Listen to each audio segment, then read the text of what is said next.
and then you will see Magic XPI Integration Platform in action.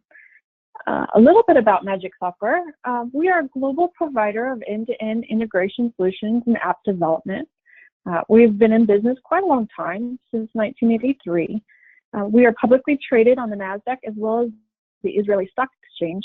And in 2017, our business revenues were $258 million, and we deliver those revenues through 24 global offices where we have a presence in over 50 countries across the globe. We have many esteemed business partners as well as many happy customers, and we are an Oracle Platinum Partner as well as a Platinum Partner of the Quest User Group. Our alliances and awards, as I said, we are an Oracle Platinum Partner. We have a keen interest in the JD Edwards Oracle space, both in JD Edwards World and E1, and we do play with other Oracle applications as well, including EBS and all the other cloud applications and solutions. We are gold partners with Microsoft and SAP, and IBM is a partner of ours as well. We, of course, play with all the major CRM providers because of the native need to integrate CRM to ERP. So we hope to see you at InFocus this year in Denver, Colorado, August 20th. Look us up if you're there as well. When we talk about Magic integration, think of us as a platform. Inside that platform are all the tools that you need to create all the integrations that your customer needs and that your company needs. It's multi-use. You can use it, you can reuse it, you can scale it, you can do lots of different things for it. We sit in the middle of all your different applications, whether they're behind your firewall or in your building or they're external or maybe in the cloud or they sit in someone else's building. It really doesn't matter where they are, but we will orchestrate the business processes between all of those applications in the ways that you tell us to do. So we listen to what you run your business, and the business rules and policies are written according to the businesses you have. Now, Ted is going to demonstrate our integration platform. Ted?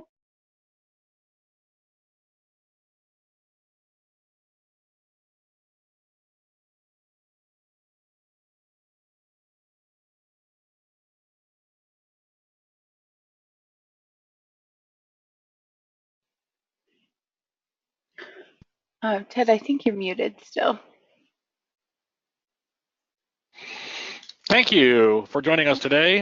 Thank you for that wonderful introduction, both to Shannon and Brooke.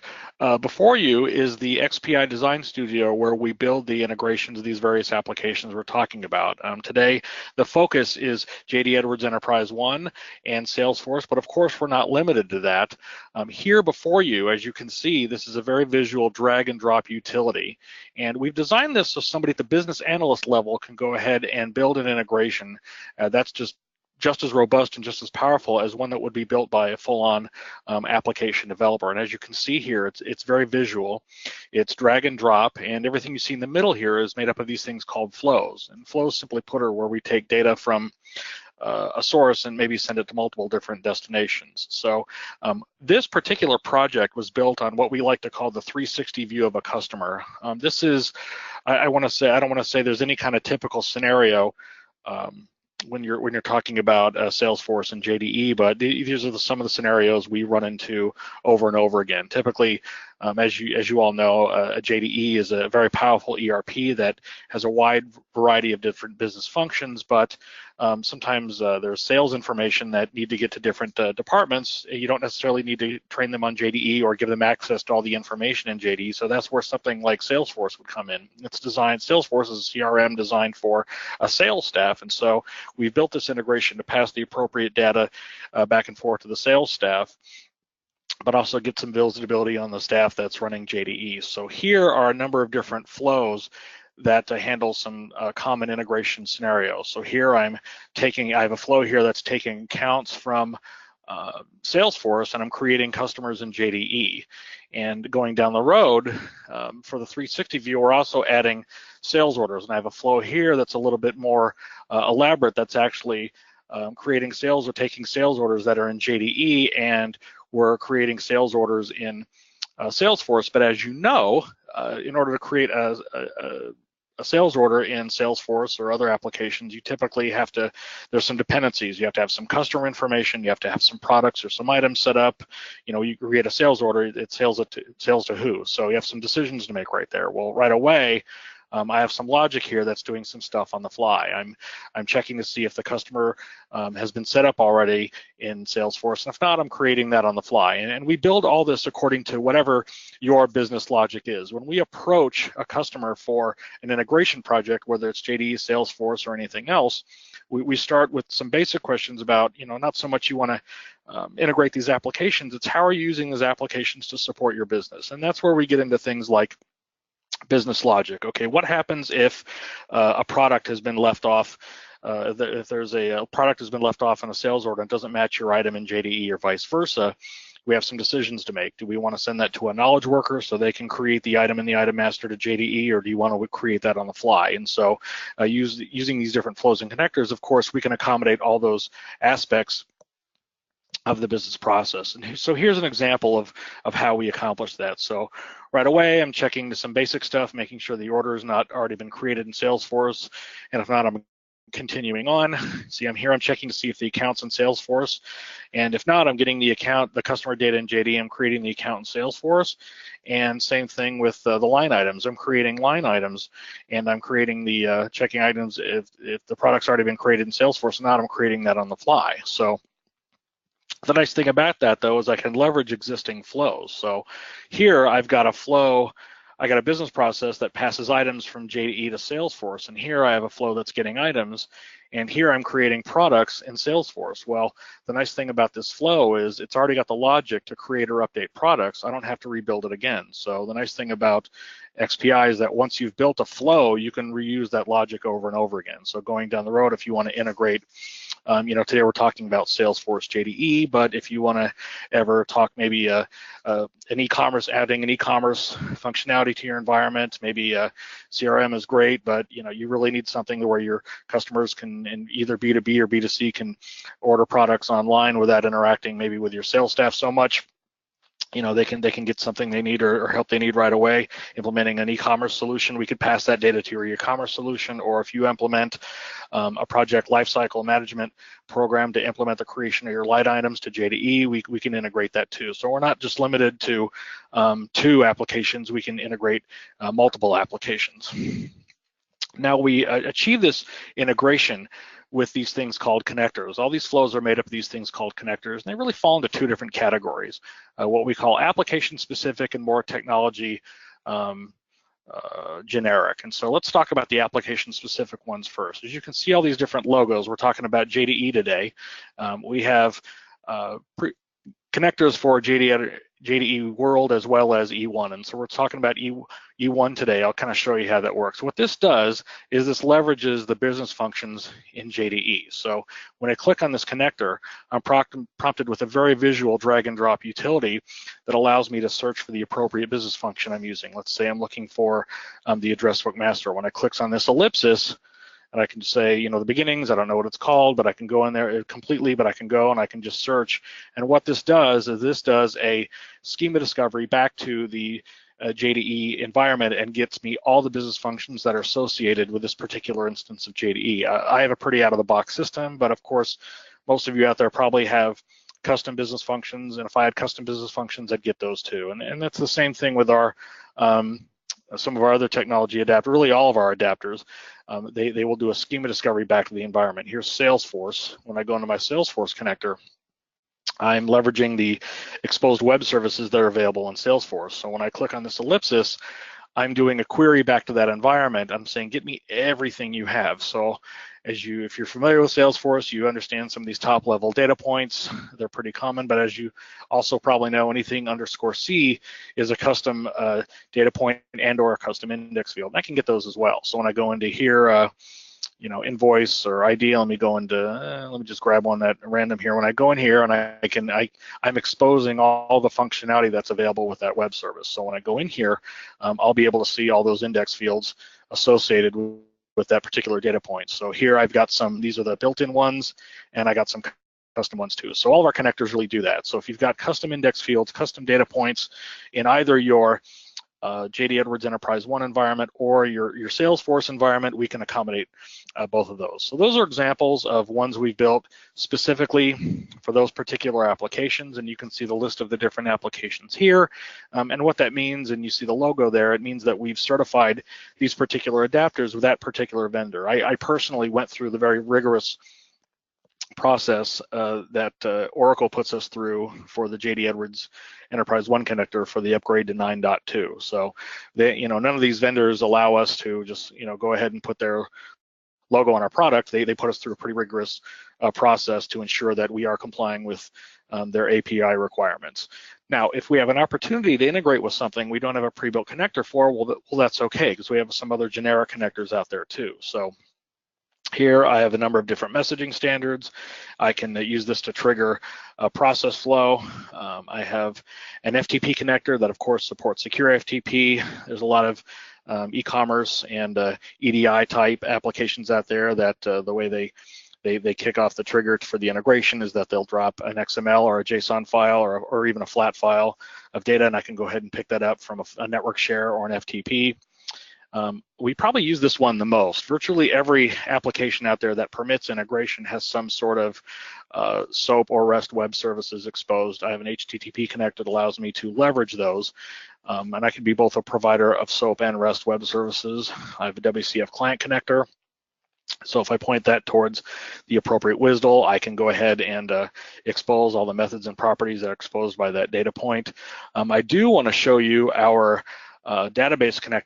It allows me to talk to any database in its native language. So here, when I click on, here I'm doing, if you're familiar with JDE tables, I'm doing a query against the item master tables to look for items that were created on today's date. And so when I expand that, this is the result of that very simple join that I'm doing between these two database tables. And so here are all the different index fields associated with that. And here's a flat file. I'm using the mapper, and I'll go into a little bit more detail here about this later. Here's how I'm exposing that. It's just, I went ahead and wrote this query based on and I wrote it in SQL because the SQL database, and it recognized that based on the driver I selected. If you have an Oracle database and you select the Oracle driver, it'll recognize your Oracle queries. If it was DB2, it recognized your DB2 queries. And like I said before, we've designed this so a business analyst can use it. I personally Googled this relatively simple query, but if I needed to write something more elaborate, or if you out there need to do something, elaborate inner joins, outer joins, you're combining a bunch of different tables, you're not really sure how to do that, well, that's totally fine, because we have a wizard that walks you through that process as well. So really the idea behind XPI, whether you're using an application-specific connector or a generic technology adapter or a database connector, we can take any application and integrate with any other application, and we can get any and all data fields exposed to leverage your integration. Now I want to take a minute to show you what this looks like to an end user. End users don't need to know anything about XPI. It all runs in the background. They just go about their normal business like they normally would. They create records in these various applications like they normally would. There's no magic XPI button or anything like that. And to show you, here's a record I created really recently. I created, for the purposes of this webinar, I went ahead and created a new account, GSI with today's date and W for webinar. And when I clicked save, that was the trigger to pass that data over to JD Edwards Enterprise 1, and what created that JDE ID, when it created that record, I returned back the JDE ID, and then I expanded that a little bit further, because you notice I have an order associated with it already. So once I created that account going the other way, I decided to create a new order based on that account, and if necessary, I created items in the item master along the way. So as you can see, here's the account for this order. It's an order number here. I concatenated some data from the JDE tables. If you know the JDE tables and know the Julian dates and times, you can see that's I put those two together as a tracking record. I passed the JDE order number, and I concatenated it with, or put it together with this string for JD order. So someone looking at say, okay, well that's the JD order number, and I didn't need to create it, but if necessary in my logic, I went ahead. I could have already built this product as well, and you can see all the different orders that associated with. So that is probably most typical of what we're seeing with Salesforce and JDE integration.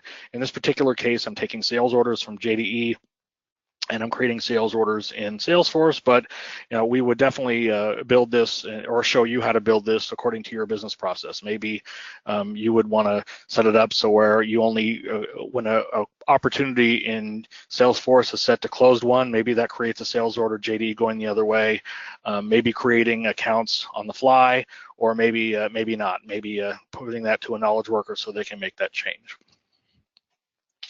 So I do want to take a couple of minutes to show you where we're doing most of our work, and that's here in the data mapper. So, we can create this logic and this flow, like I discussed before, based on how elaborate your business process is. But when we're ready to pass data from one environment to another, this is really where we're doing most of our work. So here is the return from the query of the new accounts in Salesforce, and here's the XML of all the different data points and index fields with the account, and here's the record. In this case, it's going to a variable, which eventually gets passed to the appropriate business function in JDE. So here, just to kind of show you how easy this is, and by the way, I've got lots of different options here.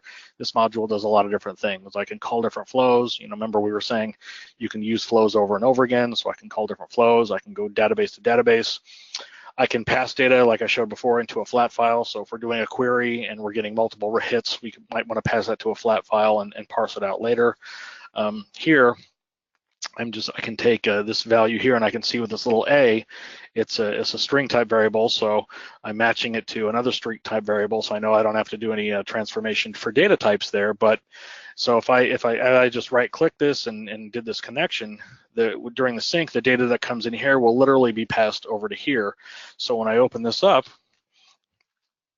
if I don't do anything else, it'll be literally passed, but I have a number of different VB.NET type functions that allow me to manipulate this data. One we use a lot is date time format. So a lot of times the date time format between the source and target applications are not of like values. So I have a function here that allows me to manipulate that. And as you can see, in order to see how to use that, all you have to do is open up the bracket, and it can show you what parameters to pass. You can also go into you highlight anything and hit F1, it takes you to the appropriate part of the help menu, shows you how to use that particular functionality.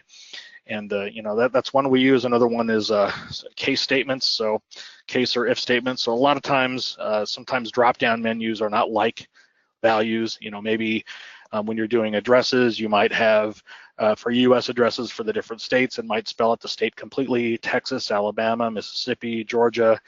But instead of spelling it out completely, the target application may not permit that. It may, instead of having the full word, it may have the two-letter US Postal, uppercase US Postal Standard for states in the US. So Georgia would be GA, Texas is TX, and so on. So I can write something there that says, okay, you see California, it's CA. If you see Nevada, it's NV, and so on and so forth. And we use that a lot for the address book records in the customer master for JDE. As you know, that industry codes and revenue ranges, if you pass a literal, it won't accept that either. So you have to use the revenue ranges, and we use it for that. So we have a number of different tools here to transform that data and validate that data before we pass that off to JDE or really anything else. So one of the questions that comes up a lot is, well, how do you handle bad transactions? I said, well, since we know what it takes to create a good transaction, we can do our validation and our transformation check against that to see if it's going to be a good transaction. And if not, there's no point in creating the sync, because we're just going to get a bad transaction. So we can use some exception handling there to handle it from there. Maybe it goes to a knowledge worker, or maybe it just maybe there's a number of choices we can pass it to and pass it to an exception flow. Speaking of monitoring projects, we have a monitoring utility that allows us to see everything that's going on with these integration projects in any one given time. So this is a web-based utility that a knowledge worker or an administrator can check periodically to see what's going on with these different integrations. So here I have all the different projects I have connected to the server. I have a neat little dashboard that kind of sees data going back and forth. I have an activity log that I can break down between business processes and the individual flows. I can pass application-specific exception messages back and forth to this utility as well. You know, maybe some exception has to go to a knowledge worker that may not know the different proclivities of the Salesforce and the JDE error messages, but you know, since I know that, I can transform that data into something that's a little bit more user-friendly, and I can either pass it here where they can see it. You know, I left some generic errors in here just kind of show you what that would look like, or you know, we're not limited to this either. I can also send this via email. So if something's, you know, something's a hard stop, maybe items don't match on a sales order, needs to be corrected right away. You know, we have email notifications as well. So here's I left some generic errors in here that I just kind of I throw in here just to kind of show you what it looks like. So here's just something I threw with some generic error codes to kind of show you what that looked like. But we can customize these messages according to you know, however you like. So here's another project I did where I'm showing you successful an order ID and project steps. So of course we can pass any metadata that makes sense for your particular business process. The nice thing too is I have the ability to keep some of the metadata that was used for this integration. So as a good troubleshooting step, you know, let's say you know, we've done all our due diligence, we did our requirements gathering, but you know, some stuff is getting through. Well, I can go ahead and keep the XML of the metadata that I attempted to pass between these applications. So that record I just created recently for this webinar, I went and kept the metadata, so I can go back, and if something fails our validation rules, I can say, well, okay, well, here's a value here that's 4 characters and really should only be 2. So we give you a very powerful utility that not only it helps you build integrations, but helps you maintain them and monitor them as well. I do want to speak a little bit about how we operate in production. We have a very small digital footprint. It's 1 server and 1 database on the back end. The database, we don't permanently store data at all, so it can even be SQL Express or something like that. We just pass data to variables and then dispose of the variables once the data sync is over with.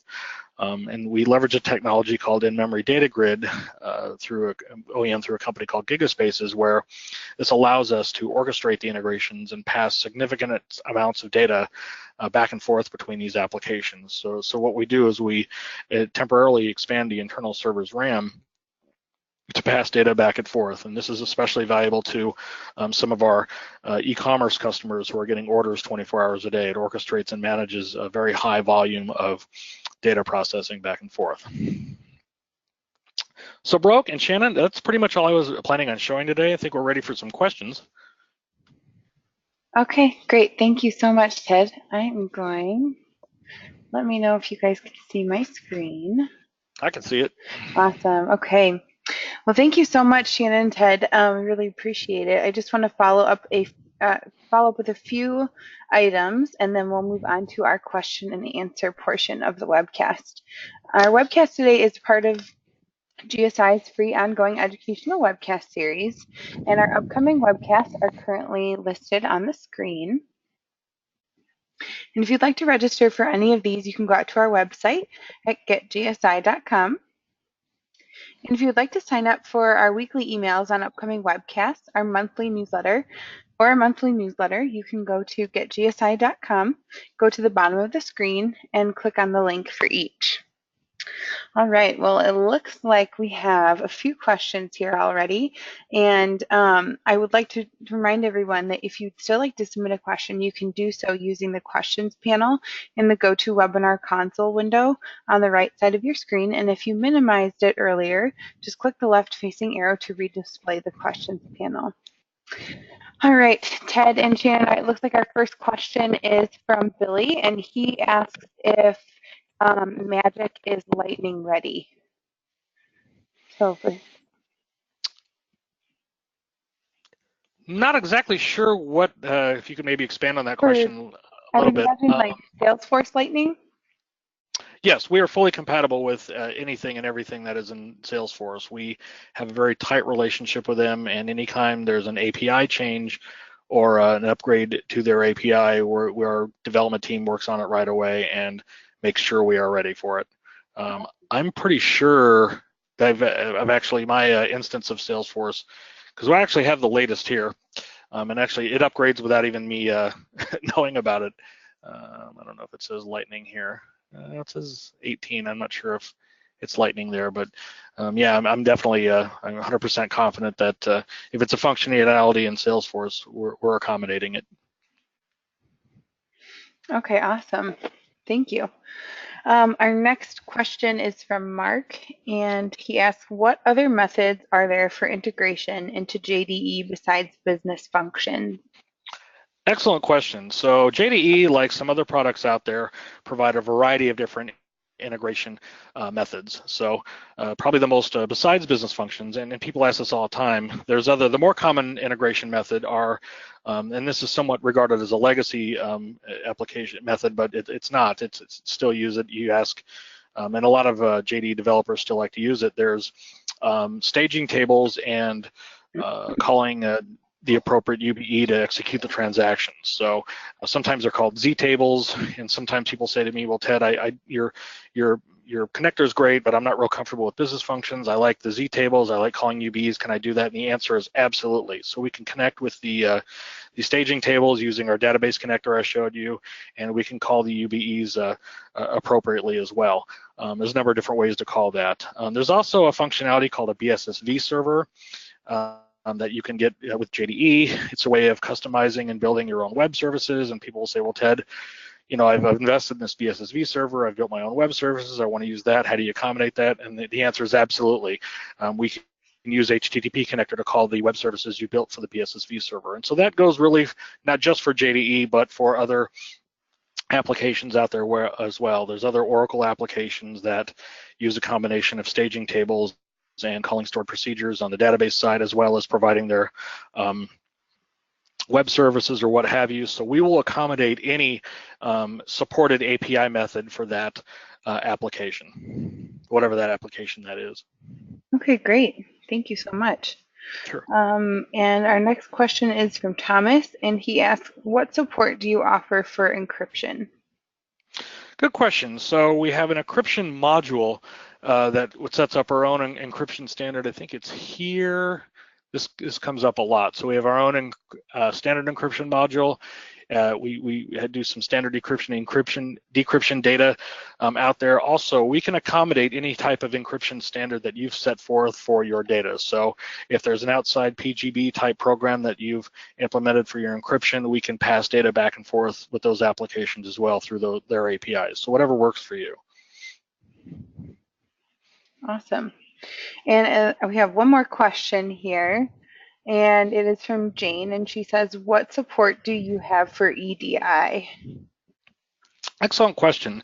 So we have a number of different ways of handling EDI, however it comes to you. And this is coming up a lot, again, lately. EDI is seen sometimes as a legacy standard, but it still comes up a lot, and we've been doing a lot of EDI projects lately. We have a significant amount of experience with EDI. We can handle EDI documents either coming through flat files as passed to, like I talked about, through the FTP standard, or if there's a VAN or some other application that's handling the EDI transaction, we can use the web services to integrate with that as well. We can patch together or build the EDI standard of your choice, doing the integration through, just through a combination of variables and building the document type. And we can work with any. Some of that question comes up too. Do you work with 810 standard? Do you work with 856 standard? Do you work with the AS standard? We work with all EDI standards. Okay, great. That's great to know. Thank you so much. Well, that appears to be the end of our questions today. I just want to thank you so much, Shannon and Ted, for joining us, and everybody for your questions. And just as thank you. It's our pleasure. Yeah, thank you so much. Thank you. And just as a quick follow-up from today's webcast, we ask that you complete a short 1-minute survey when you exit. You will be receiving an email with a link to our resource center on our website where you can access the recording from today's webcast as well as a copy of the presentation. And after today's webcast, we will do the drawing for the $25 Amazon gift card, and anybody that attended the entire webcast and completes the survey will be eligible, and we will notify the winner. Thank you so much again to our presenters and everybody for attending today, and we hope that you have a great day.